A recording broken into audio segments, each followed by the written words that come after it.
Box to Box Media Network. Selamat datang di podcast pengembangan diri. Podcast ini akan bantu kamu untuk mengatasi kegalauan di usia muda, sukses di usia muda, dan yang pasti terus bertumbuh jadi lebih baik setiap harinya. Selamat mendengarkan. Hai, saya Andres Bordes, dan pada podcast kali ini saya akan sharing tentang cara manage rasa kesal dalam diri. Ini saya menjawab pertanyaan dari Putri, ya, yang nge-DM saya bilang kayak gini. Halo Bang, perkenalkan nama saya Putri. Mau tanya dong, gimana ya cara memanage rasa kesal supaya nggak jadi emosi yang negatif? Biar nggak jadi marah-marah, nggak jadi stres, dan lain-lainnya. Ditunggu di podcast selanjutnya ya Bang, thank you. Oke, ini pertanyaan dari Putri. Jadi, dia bertanya gimana cara manage rasa kesal dalam diri. Nah, tentu, jadi kalau misalnya kita lagi kesel karena misalnya contoh perilaku dari orang lain, terus kita kesel, itu prinsip pertama yang harus kamu ingat adalah kamu nggak boleh langsung mengambil tindakan saat itu juga. Jadi misalnya kalau kamu lagi kesel, terus kamu ngambil keputusan, biasanya keputusan kita akan berdasarkan emosi, bukan dari logik kayak gitu, ya. Dan biasanya keputusan yang diputuskan secara emosi itu kita akan menyesal.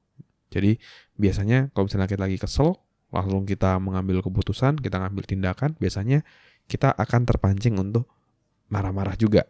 Ya, misalnya orang kesel, kita ikut kesel, kita marah dan akhirnya malah jadi berantem.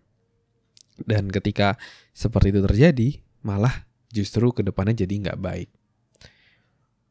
Begitu banyak hal yang terjadi juga dalam kehidupan saya, di mana ada momen-momen di mana saya juga terpancing emosi seperti itu. Dari teman saya, dari rekan saya, teman kuliah saya, pasti akan ada hal-hal yang memancing emosi. Nah, tapi ketika saya pelajari tentang hal ini, seingat saya belajar dari bukunya Dale Carnegie ya, How to Win Friends and Influence People. Jadi, kalau kita lagi kesel, kita nggak boleh langsung mengambil keputusan atau ngambil tindakan. Tapi kita kasih jeda dulu, biar kita bisa berpikir secara jernih. Dan begitu banyak hal-hal yang berpotensi jadi berantem berkepanjangan, itu bisa teratasi ketika saya bisa mengambil jeda, sehingga tidak langsung mengambil keputusan. Ya. Ada juga waktu itu saya sempat kesel, sempat debat gitu ya, sempat terpancing juga emosi. Akhirnya ketika kuliah waktu itu sempat debat, ngomong kasar ya. Dan ya gak enak lah ngomongnya kayak gitu, tapi saya ingat hal ini, akhirnya saya berhenti, saya ngalah. Dan akhirnya keputusan itu malah membuat kedepannya jadi jauh lebih baik ya. Jadi memang prinsip pertama adalah kalau lagi kesel karena sesuatu, jangan langsung ambil keputusan, jangan langsung ambil tindakan. Tapi kita kasih jeda, ya. Nah, lalu gimana caranya untuk memanage rasa kesal tadi? Nah, salah satu yang saya suka lakukan dan cukup efektif, itu adalah dengan mengubah paradigma atau mengubah pemikiran kita, ya. Karena seringkali kesal kita akan jadi reda kalau kita bisa memahami posisi dari orang tadi. Misalnya coba kamu bayangin kalau kamu lagi kesel sama orang karena dia bertindak kurang baik, dia marah-marah atau segala macam. Tapi bayangin ternyata kamu baru mengerti. Ternyata dia baru aja dapat musibah misalnya, ya. Amit-amit gitu ya, dapat musibah. Pasti kamu akan jadi empati. Yang awalnya kamu kesel jadi nggak kesel gitu, malah jadi empati.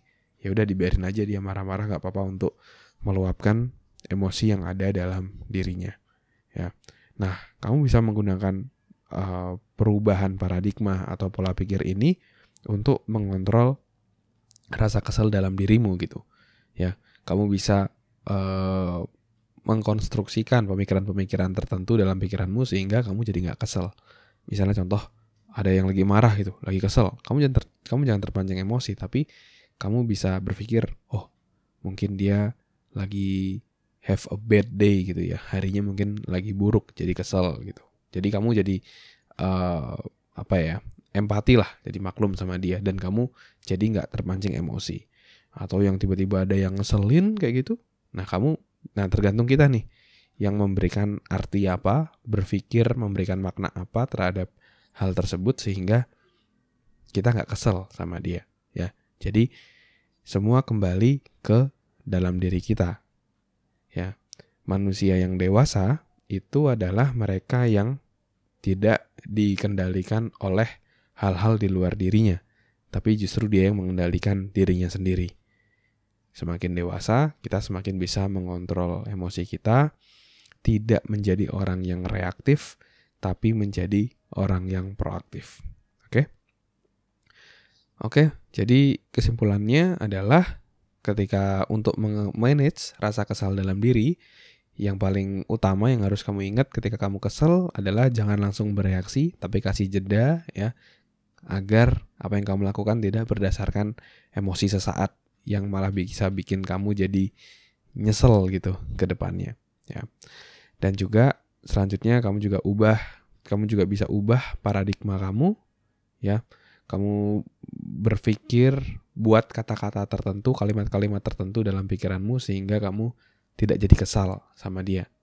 Karena kalau dia lagi marah, kita bisa memberikan makna dalam diri. Oh, mungkin dia lagi have a bad day yang saya sampaikan tadi ya. Have a bad day. Atau misalnya, oh mungkin bisa jadi karena nilainya lagi jelek, jadi dia jadi seperti itu. Ya, jadi kamu bisa tergantung kamu yang memberikan makna apa terkait hal tersebut.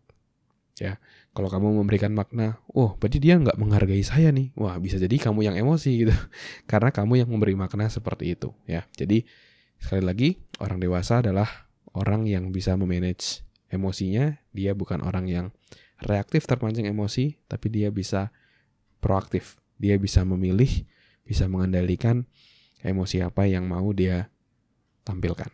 Oke? Mungkin itu dulu sharing kali ini.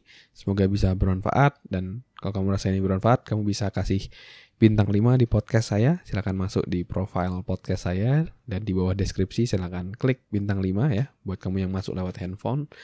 Dan kalau kamu rasa ini bermanfaat, kamu juga bisa share ya di Insta Story, kamu tag saya. Atau kamu share ke orang-orang terdekatmu. Sehingga makin banyak yang bisa dapat manfaat. Dan kalau kamu ada pertanyaan, jangan sungkan-sungkan juga. Kamu bisa DM saya di @andreasperdes. Nanti pertanyaan kamu akan saya bahas di podcast. Oke? Mungkin itu dulu kali ini. Thank you semuanya udah dengerin podcast kali ini. Semoga bisa bermanfaat. Ya. Sukses selalu. Never stop learning because life never stop teaching.